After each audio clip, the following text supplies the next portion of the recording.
Pet King. Chapter 12, Grand Opening. After everything was ready, he finally collapsed into the reclining chair. In the past, Zhang Ziyan always thought it was easy to run a pet shop. Now he finally realized that it was really difficult. However, this was his own choice. He had already sent a resignation letter to his company. It was too late to regret it. But when he saw several energetic cubs full of beautiful fur innocently looking at him, asking for food, he felt that all of his pain had been rewarded. "Galaxy, how about taking a bath?" He joked with his lucky cat, who had been observing for a long time. The lucky cat shook its head desperately, indicating that this matter was not negotiable. Zhang Ziyan also thought that the lucky cat didn't need a bath at all, as his fur was even cleaner than those that had just received one. He really didn't know how that could happen like this.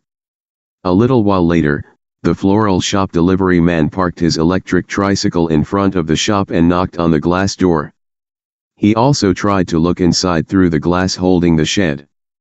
Galaxy had already carried its cotton pads and huddled into the corner.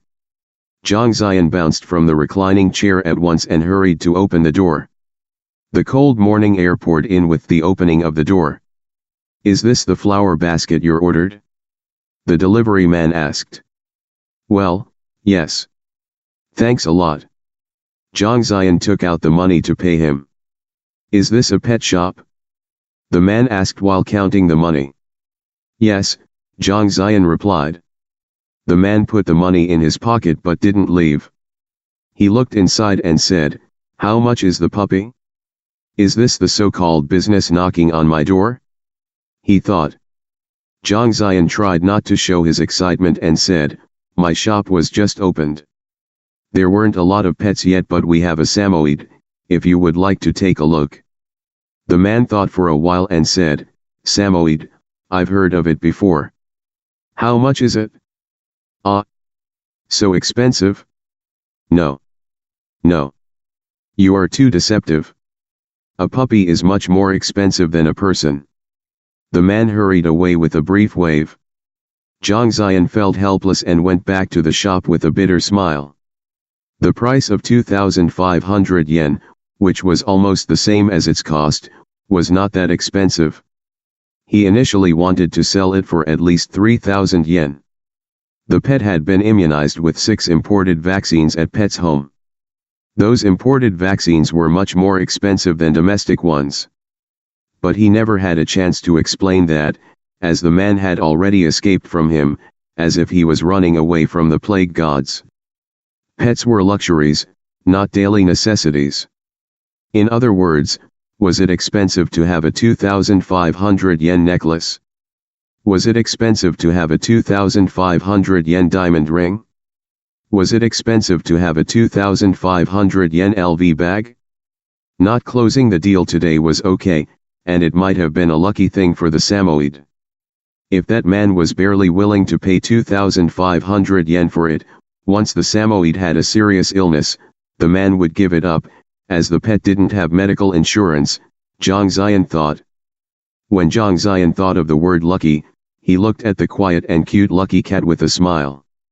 When he had just laid down on the reclining chair, a girl with 2 braids peeked in. "Manager, are there any pets yet?" she said.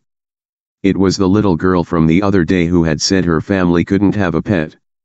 She still had her school bag. It seemed that she had dropped by on her way to school. "Yes, come in and take a look if you want," he said. Zhang Ziyan was under great pressure, as he didn't expect that the first customer would be a schoolgirl without any money. The girl gave a loud cheer and ran into the shop with her little school bag lightly trembling on her back. "It's okay to check the pets, but don't be late for school, all right?" he reminded her. "Yes." She stopped at the pet display area with her mouth half open and full of excitement, looking at the Siamese cat, the British Shorthair, and the Samoyed. Then, her eyes finally fell on the little hamster. Zhang Ziyan had just combed the hamster's hair, which made it look very clean. Hamsters did not usually need to take baths, because they had very small figures. Bathing in the water could make them sick. If bathing was necessary, they had to be washed with special sand. As a matter of fact, the hamster's activities area was limited to the cage, so keeping the cage clean would help keep the hamster clean, and no bath would be needed. The hamster was a milky color, with chubby cheeks that were cute to poke at. It had 3 black lines on its head, going all the way down the back like the popular Mohican hairstyle. Half of the hamster's body was buried in sawdust, and its 2 small round black eyes stared at the little girl. "How small! How cute!" the little girl exclaimed and clapped her hands. She looked left and right around the hamster cage made of transparent, acrylic plate circles. It looked like she wanted to go into the cage and play with the hamster. The lights in the Amazing Fate pet shop were regional. Zhang Ziyan dimmed the light in the middle area to fit to the little hamster's vision, it being a nocturnal animal, so that it could see the little girl. Anyway, there are no other guests right now, so it's better to save power, he thought. "Manager, what does it eat?" she asked, turning her head toward Zhang Ziyan. "Well, it has a mixed diet, such as common fruits and vegetables. In addition, peanuts, melon seeds, yellow beans, and black beans are also okay," he answered. "Oh. Can I bring something tomorrow to feed it?" The girl bit her lips nervously, begging. She was concerned that Zhang Ziyan wouldn't agree. "Sure, but don't feed it too much. Just several peanuts are more than enough. The hamster is so small that it doesn't eat a lot. If it eats too much, that will not be good for its health," Zhang Ziyan said. "Thanks, manager. I am going to school now, bye-bye." She hurried out just like she had come in, with her 2 ponytails and backpack swinging up and down. Kids at her age should be dropped off and picked up at school by their parents. How could her parents let her go to school by herself? Zhang Ziyan thought. When the little girl had just stepped out, a slim figure entered the door. "Was that girl your daughter?" Sun Xiaomeng asked. Sun Xiaomen's first sentence after getting into the shop almost made Zhang Ziyan faint. The old wounds of last night were not healed, but new wounds were already being made today. "Am I so old?" Zhang Ziyan touched his face, depressed.